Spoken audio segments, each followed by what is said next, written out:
Hey, welcome to the compliance updates in the Western region for June and July. In California, according to KCRA, proposed California legislation called the Cannabis Right to Know Act is pushing for warnings. The proposed warnings would focus on driving risk and adolescent use along the possible mental health risk with schizophrenia.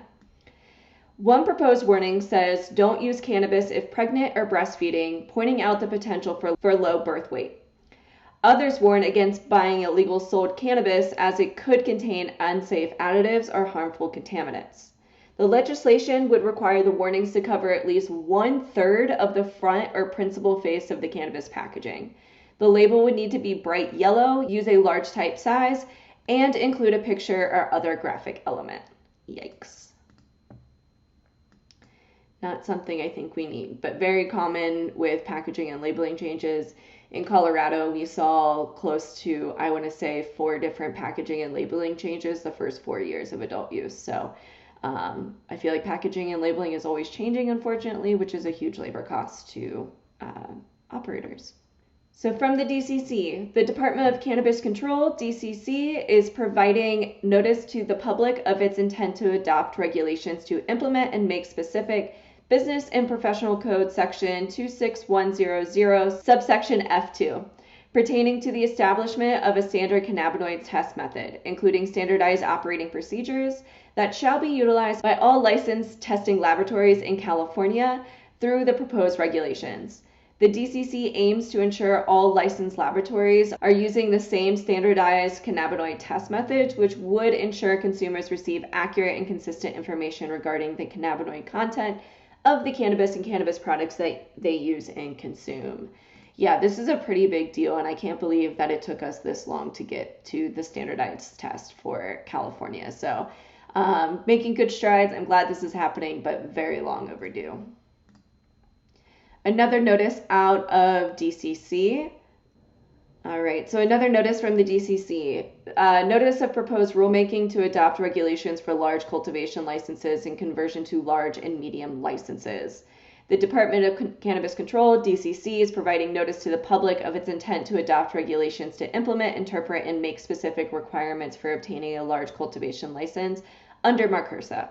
These regulations also provide a pathway for existing licenses to convert to a large cultivation license once the license type becomes available on January 1st, 2023.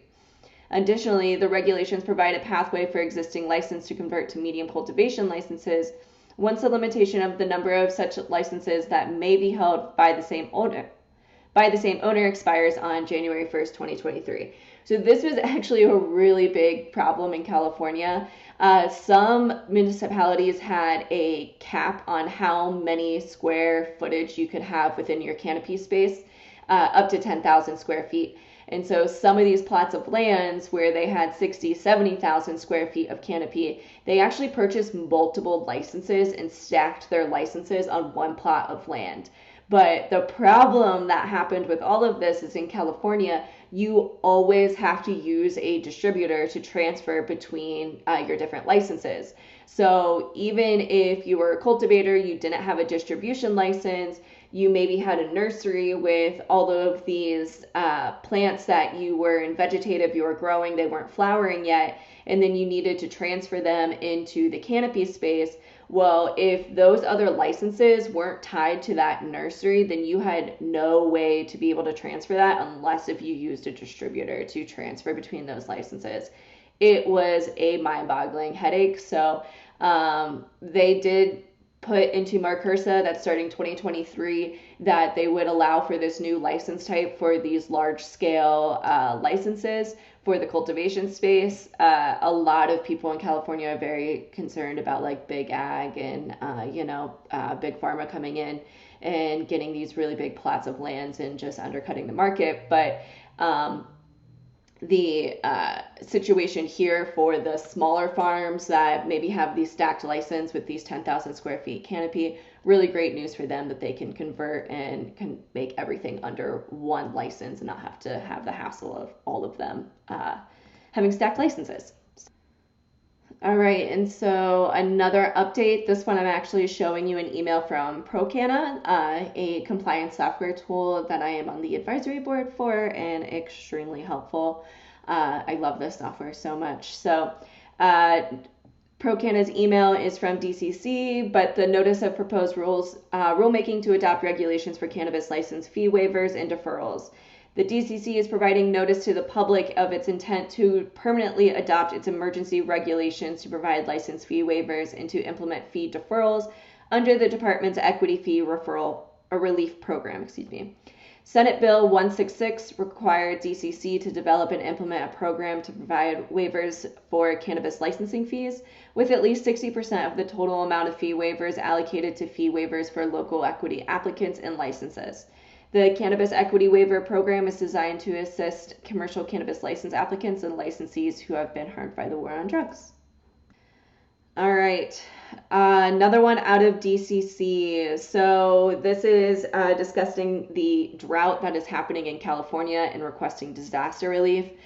Before I dive into this, I do want to preface that RMCC does have a disaster relief packet. So it has like a standard operating procedure in there for when you lose access to metric because you're no longer on the facility, what you need to do to transfer your product and get it to a distribution area or somewhere else so that way the product can be safe, especially in the event of like wildfires and things like that.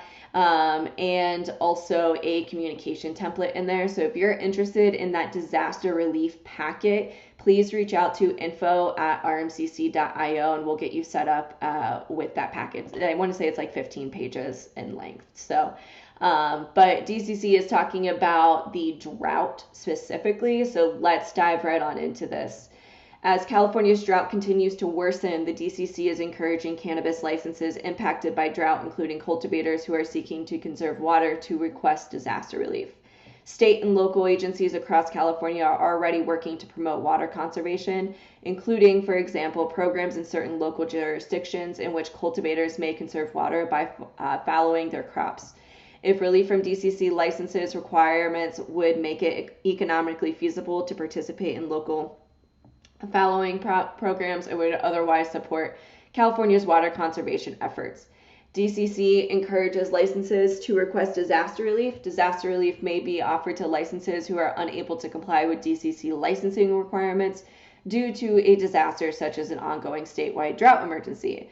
Licensees should be prepared to identify the specific DCC regulation for which they are requesting relief and to explain why the relief is needed in light of the relevant disaster. Licensees seeking disaster relief are encouraged to submit a request for disaster relief form. The form title is DCC-8101 to disasterrelief@cannabis.ca.gov. All right, here's a fun one. So, at the California State Fair this year, attendees will find a new crop sitting alongside cherries, berries, heirloom tomatoes of vibrant hues, cannabis flower, also boasting its many vibrant hues. The fair hosts its first cannabis competition this year, with cultivator brands producing the highly visible event before the world's largest legal market. The California State Fair runs through July 31st in Sacramento. So winners were categorized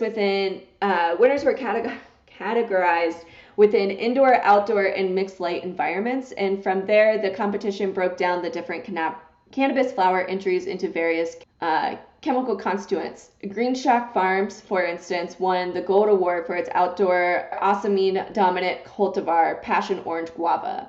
High Grade Farms won the gold award for its indoor Crapholine dominant cultivar and permanent peanut butter cup. Essentia won the Best of California Golden Bear Award in its Cryophyllene category and for its Lemon OG.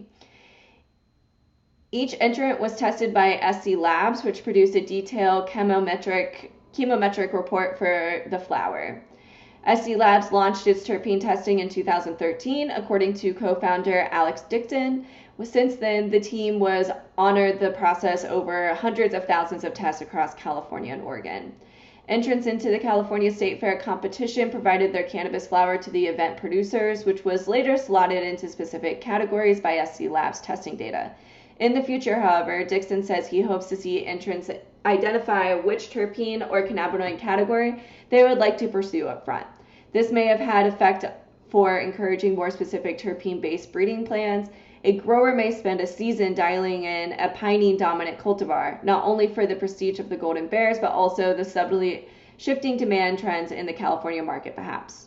SC Labs' terpene-forward testing process became the foundation for the Emerald Cup, where judges sift through anonymous cannabis cultivar entrants to determine the winners.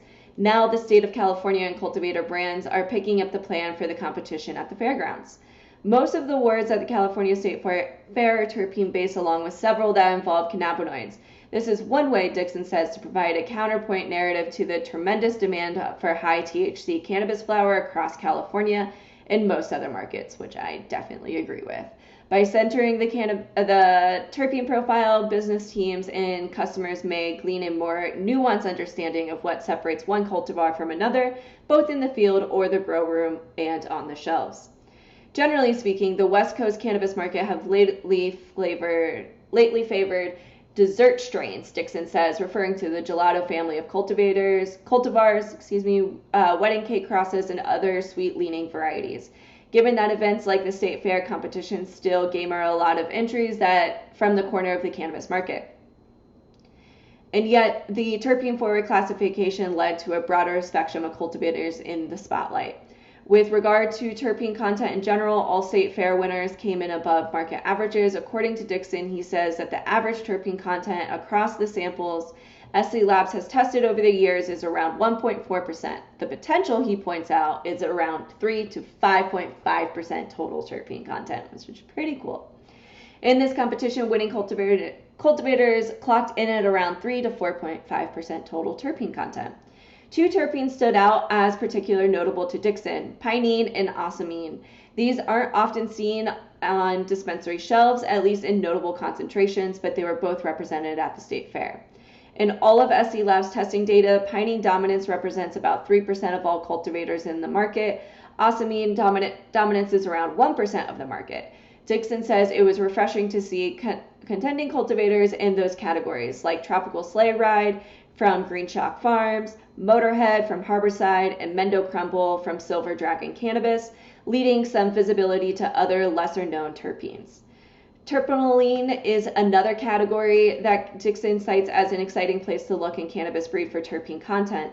This category also saw a greater level of activity than what one might see in the market at large. Terpenoline dominant cultivators are what might be known as those classic sativa strains, the Jacks and Trainwrecks and Durban Poison of the world. One question that Dixon thinks growers might walk away from this competition asking themselves: does a terpenoline dominant strain sell? But another way, will customers soon ask for terpenoline dominant products at their local dispensary? Will the visibility of the State Fair tend support to the lexicon like that? The State Fair will draw a wide range of residents to Sacramento this month, ranging from cannabis connoisseurs to newcomers. Placing the scientific frame of cannabis on the pedestal before such an audience is a powerful tool for the industry, Dixon says, and it can provide a good foothold for the level of education that many growers profess to wanting to spread to the market. Love it. So awesome. All right, some more exciting news out of California. So beginning July 1st, 2022, the cultivation tax no longer applies to cannabis and cannabis products that enter the commercial market. Additionally, distributors and manufacturers are no longer required to collect the cultivation tax from cultivators when a cultivator sells or transfers cannabis to a manufacturer or distributor on or after July 1st, 2022. Very exciting news. What happens when a cultivator sells cannabis to a distributor or manufacturer on or after July 1st, 2022? The distributor or manufacturer must not collect the cultivation tax from the cultivator. The invoice between the cultivator and distributor or manufacturer should indicate no cultivation tax was due. What happens when a cultivator sells cannabis to a distributor or manufacturing before July 1st, 2022, and the cannabis or cannabis products enter the commercial market on or after July 1st, 2022? And so just some context here, California defines entering the commercial cannabis market after the COA test has passed in the distribution license. back to the FAQ. The cultivation tax is not due on cannabis or cannabis products that enter the commercial market on or after July 1st, 2022, even if a cultivator sold or transferred cannabis prior to July 1st, 2022. Any cultivation tax collected on cannabis that entered the commercial market on or after July 1st, 2022 must be returned to the cultivator that originally paid the cultivation tax. Cannabis enters the commercial market when the cannabis or cannabis products pass the required testing and quality assurance review. How does a manufacturer pay excise cultivation tax collected? A manufacturer who collected cultivation tax and cannot return it to the cultivator who paid it must transfer the excess cultivation tax collected to a distributor for the distributor to pay the excise cultivation tax collected to the CDFA. Just kicking the can down the road.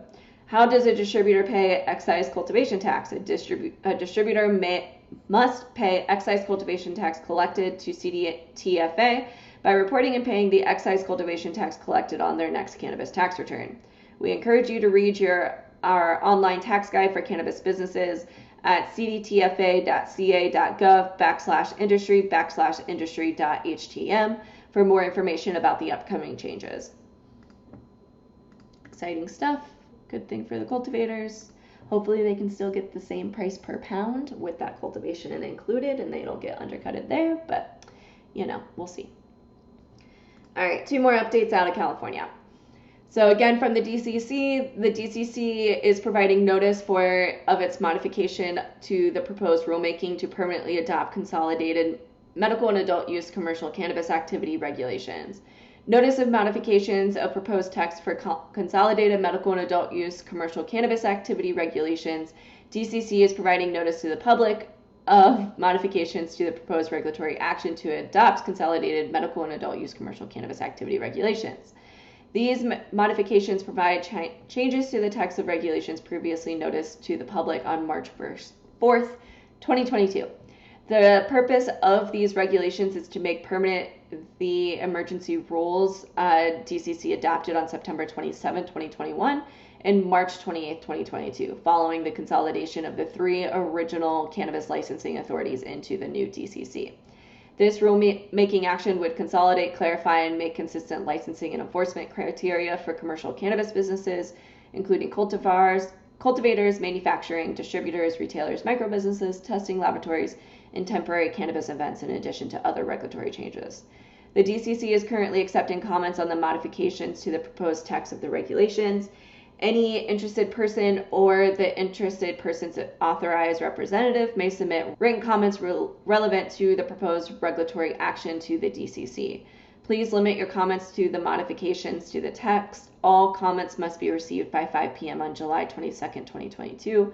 We create a public comment template to make it easy for you to submit your feedback. You can submit your comments by mail or email as well. All right, let's shift on over to Colorado. All right, Colorado to create a task force to regulate hemp-derived products like Delta 8. Colorado Governor Jared Polis signed legislation on May 31st to regulate intoxicating hemp products such as those that contain Delta 8 THC and Delta 10 THC. The legislation also requires the Colorado Department of Revenue State Licensing Authority, the Colorado Department of Agriculture, and CDPHE to work together to create a 20-member task force by September 1st, 2022 to study intoxicating hemp products and make rule recommendations. The measure states the 20-member task force, which would be made up of several officials and stakeholders from the hemp and cannabis industries, would be required to submit a report to the General Assembly by January 1st, 2023 that includes rule recommendations for intoxicating hemp products and analysis of the effectiveness of each recommendation. Furthermore, nearly $600,000 will be used to focus on consumer protection. All right, so the MED issues an industry bulletin in response to the DEA letter from January 2022. So let's just kind of take a look at some things. So this is in response to your email of November 18th, 2021, in which you requested the control status of cannabis sativa L seeds, tissue culture, and any other genetics material of cannabis sativa L under the Controlled Substance Act, CSA. You state that seeds, tissue culture, and other genetic material have Delta 9 THC concentration of not more than 0.3% on a dry weight basis. The Drug Enforcement Administration, DEA, conducted a review of the CSA and is implementing regulations with regard to the question. Title 21 of the United States Code USC 802 subsection 16 states that the term marijuana means all parts of the plant Cannabis sativa L, whether growing or not. The seeds, therefore the resin extracted from any part of such plant, and every compound, manufacture, salt, derivatives, mixture, or preparation of the plant, its seeds or resin.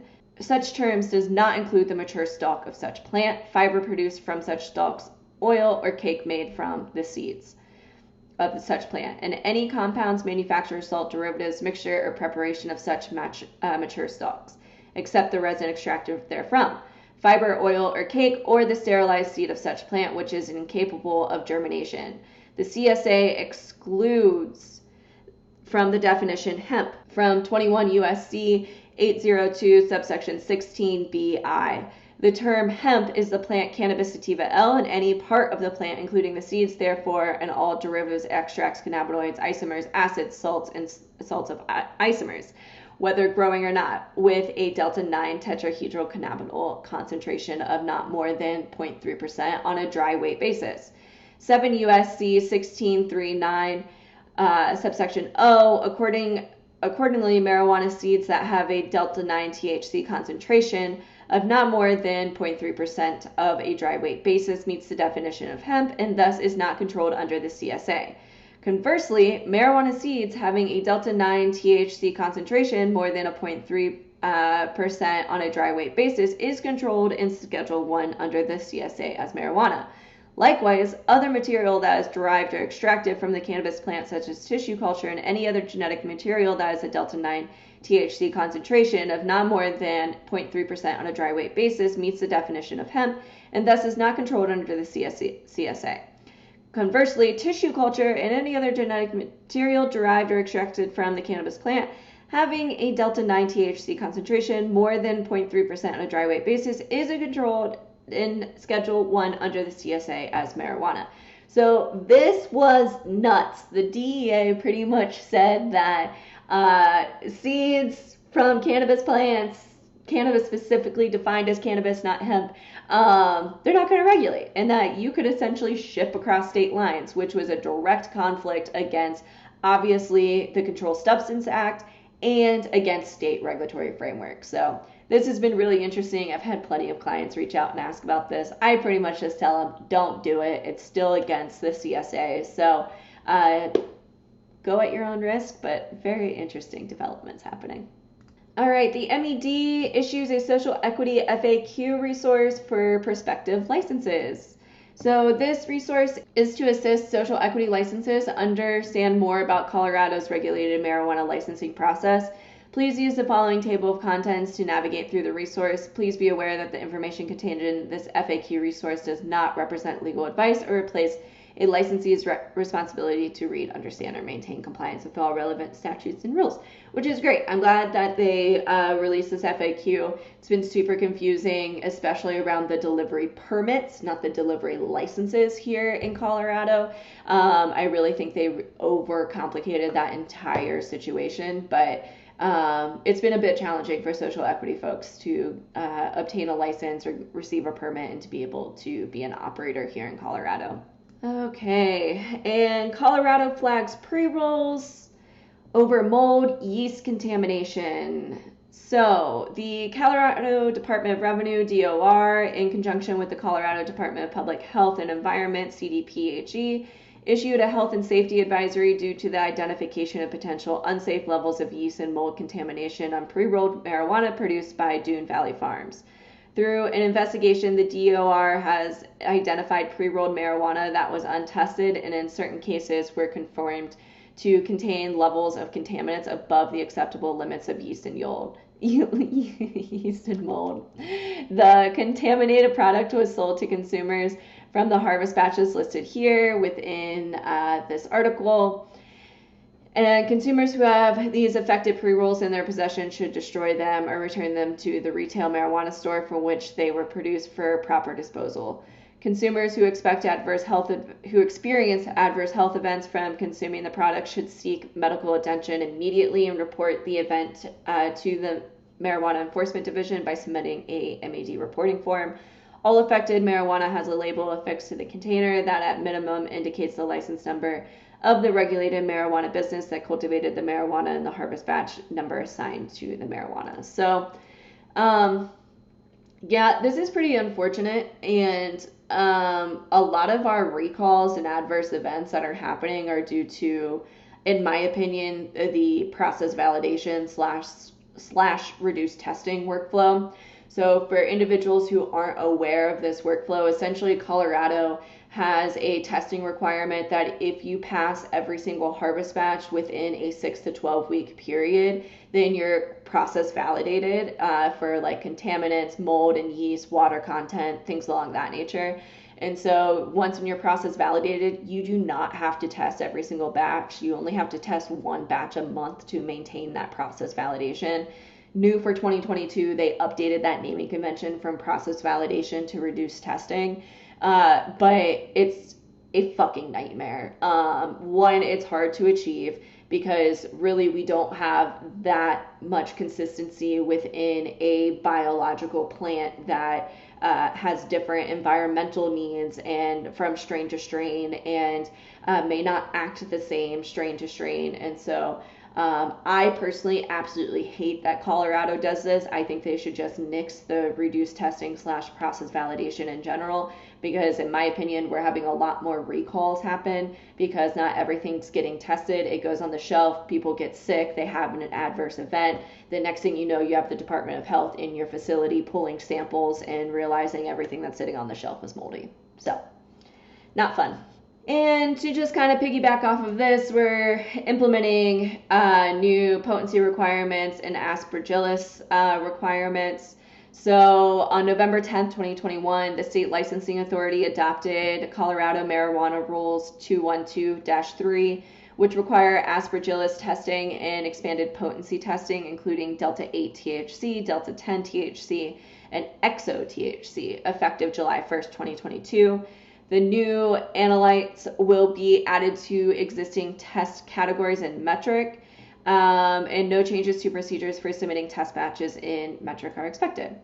Microbial test from aspergillus, effective July 1st, 2022, Med Rules 4-120, subsection C1, and 4-121, subsection A, require testing for aspergillus as part of microbial contaminant testing. Expanded potency testing for total THC are Med Rules 4-125 subsection A2 and 4-115 subsection E2 will require test facilities to report Delta 8, Delta 10, and Exo THC, in addition to the 5 cannabinoids that were previously required, which perform potency testing.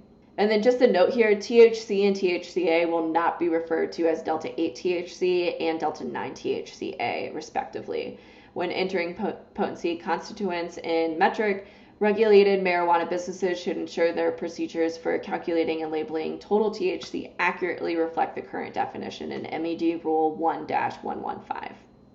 Awesome. So we got our next update is out of Montana.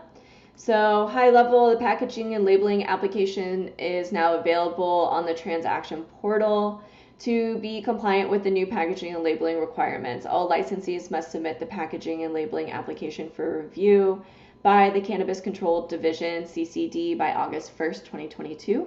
Licenses who fail to submit applications for approval of packaging and labeling by August 1st, 2022 will be subject to disciplinary procedures. CCD strongly encourages all licenses to reference the labeling and packaging guide, as well as the packaging and labeling submission guide available on our website. Reminder, all licenses are required to be familiar and comply with Montana's marijuana and marijuana product advertising rules. Requirements are detailed at ARM 42-39-123 advertising.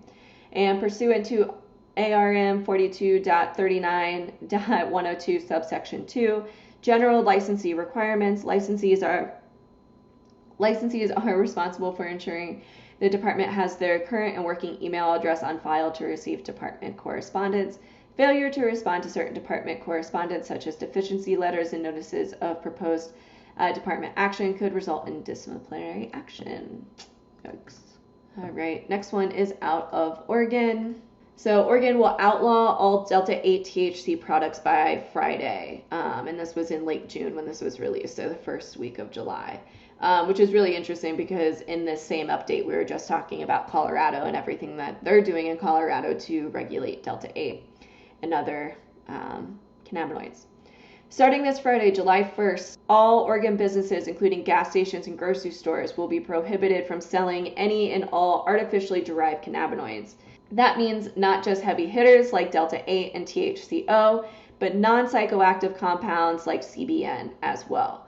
Although a dozen states have moved to ban Delta-8 and other hemp-derived cannabinoids that act similarly to THC, Oregon will be the first state to ban all artificially derived cannabinoids. According to Oregon's own legal definition, the term refers to any substance created by changing the molecular structure of a compound derived from any cannabis plant, including hemp. Delta-8 THC fits the bill since it's synthesized from CBD that gets extracted, typically from hemp plants. Under the new law, extracting natural occurring cannabinoids in the cannabis plant, however, remains legal, as long as it's licensed by the state. State officials argue the ban is necessary due to the lack of testing protocols to assure the safety of these hemp-derived cannabinoids. Manufacturers of the targeted products, however, see the rules as arbitrary and overreacting. The Oregon Liquor and Cannabis Commission, OLCC, says a lack of sufficient testing necessitated the ban. OLCC officials did not respond to multiple requests for comment for the story. The FDA reported that 104 people experienced adverse events after consuming Delta-8 products last year. A little over half of them require medical attention. 2/3 of these adverse events involved edibles. The ban in Oregon applies to all hemp-derived cannabinoids, including Delta-8, Delta-10, and THCO, although known as THC acetate. It also includes non-psychoactive cannabinoids like CBN, which has shown some success as a sleep aid. Regulators have made one short-term exception for the ban. Edible CBN products can be sold up through July 2023 without OLCC approval. That should provide at least some brief relief to businesses like Wild, whose elderberry CBN gummies is a huge seller. That's a bummer. I love those. The OLCC has offered an additional, albeit notably flimsy, concession in manufacturers as well. Beginning in July 2023, the department will permit licensed marijuana dispensaries to sell hemp-derived edible products as long as they receive GRAS approval, the generally recognized as safe, from the Food and Drug Administration, FDA. Currently, however, the FDA has only approved one hemp-derived product, Abdalex, which doctors can prescribe to treat seizures. Sorry, I can't help but laugh. It's really not funny, but of course, fucking Big Pharma. But that concession only applies to edibles. Hemp-derived vape carts, Oregon can kiss that goodbye for good. The rule comes despite a federal ruling this May that determines that the 2018 U.S. Farm Bill permits and legally protects manufacturing of hemp-derived cannabinoids. That ruling, however, does not prohibit states from setting their own laws. Oregon's ban on lab-made cannabinoids have fueled speculation as to whether other states will follow suit. An OLCC spokesperson claimed to the Oregonian that other states are in fact considering similar bans. Unfortunately, the department did not respond to our request for clarification. In the meantime, 20 states have banned or restricted the production, sale, and possession of psychoactive cannabinoids like Delta-8. Those states are Alaska, Michigan, Arizona, Mississippi, Arkansas, Montana, California, New York, Colorado, Nevada, Connecticut, North Dakota, Delaware, Rhode Island, Idaho, Utah, Iowa, Vermont, Kentucky, Virginia, and Washington. All right, and our last update today, WSLCB enforcement changes policy on plant canopy. So reports from the WACA conference indicates that there has been a change starting in about April in how WSLCB enforcement determines what is considered a canopy. Area that was previously not considered canopies, such as pathways surrounding plots where cannabis is growing or corridors between rows of plants, are now being classified as canopy. As a result, Enforcement is finding violations even though many producers have made no changes to the amount of cannabis they grow and are operating pursuant to previously approved floor plans. It appears that this change is mainly due to the enforcement's change of policy, not to changes in how cannabis product producers are operating. On June 30th, 2022, enforcement sent a message to our licensees stating that in October 2021, the WSLCB communicated the Enforcement and Education Division protocol related to canopy enforcement. Without outright saying it, this appears to be an acknowledgement of the new policy regarding canopy. More importantly, the message states that the following related to canopy: for the duration of 2022, any seizures or directive to have a license cut down over canopy plants must be based on canopy measurements that would be over canopy if the pathways or areas between rows were not included in the calculation. Yeah, very interesting stuff. All right, and that is your compliance updates for June and July in the Western region.